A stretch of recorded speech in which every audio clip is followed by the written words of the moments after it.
Assalamualaikum warahmatullahi wabarakatuh. Sebelumnya, salam sehat untuk semuanya. Baiklah, di sini saya akan menjelaskan terkait tentang suku bunga dan pengaruhnya terhadap inflasi. Ada baiknya, sebelum saya menjelaskan terkait hubungan antara suku bunga dan pengaruhnya terhadap inflasi, izinkan saya terlebih dahulu untuk memperkenalkan diri. Jadi, perkenalkan, nama saya Maria Aulia Ulfa dengan NPM C1A020034, kelas Ekonomi Pembangunan 5B. Baiklah, penjelasan yang pertama yaitu pengertian dari suku bunga. Jadi suku bunga adalah nilai atau pertimbangan yang dibayarkan oleh penjamin kepada pihak yang memberikan pinjaman dana. Nilai suku bunga yang dinyatakan dalam persentase. Sementara itu, pengertian suku bunga menurut OJK adalah balas jasa dari bank untuk nasabah yang telah melakukan transaksi jual beli atas produknya. Baiklah, berikut ini adalah jenis-jenis suku bunga. Yang pertama ada suku bunga tetap, yang kedua ada suku bunga mengambang, dan yang ketiga ada suku bunga flat, yang keempat ada suku bunga efektif, dan yang kelima ada suku bunga anuitas. Kemudian kita lihat apakah ada pengaruh suku bunga dengan inflasi. Berikut ini kita akan mengolah data yang terkait antara suku bunga dengan inflasi. Jadi untuk mengolah datanya, kita menggunakan sumbernya dari bps.com. Kemudian data yang diambil yaitu data suku bunga kredit bank umum, data suku bunga investasi konsumsi, dan data inflasi konsumsi makanan di Indonesia. Kemudian untuk mengolah datanya, kita menggunakan PLS Smart. Nah, ini dia adalah data yang akan kita olah di PLS Smart. Setelah kita menginput data yang kita miliki di PLS Smart, itu adalah hasil dari inputan data kita.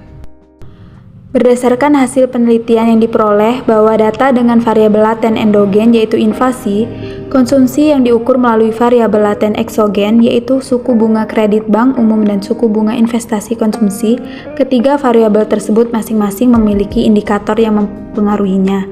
Data yang diperoleh seperti pada lampiran penelitian ini kemudian diolah dengan menggunakan metode partial least square atau PLS sebagai alat analisis dengan bantuan software Smart PLS 4. Suatu indikator dinyatakan valid jika mempunyai nilai loading factor tertinggi kepada konstruk yang dituju dibandingkan nilai loading factor kepada konstruksi lainnya. Data atau tabel di atas yaitu menjelaskan tentang nilai R square atau R kuadrat yang dimana dipergunakan untuk mengukur seberapa besar pengaruh variabel laten independen tertentu terhadap variabel laten dependen. Kesimpulannya, pada data T statistik sebelumnya, suku bunga bank umum dengan inflasi memiliki hubungan yang signifikan antara keduanya. Begitupun dengan investasi memiliki hubungan yang signifikan dengan inflasi. Jadi, pada teori kan mengatakan bahwa inflasi dan suku bunga memiliki korelasi terbalik, di mana ketika inflasi meningkat, suku bunga akan turun.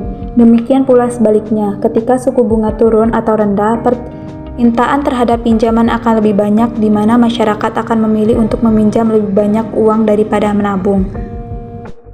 Kebijakan pemerintah di mana dengan menaikkan suku bunga maka dapat mengurangi jumlah uang beredar. Sebaliknya, jika bunga turun dapat menambah jumlah uang yang beredar.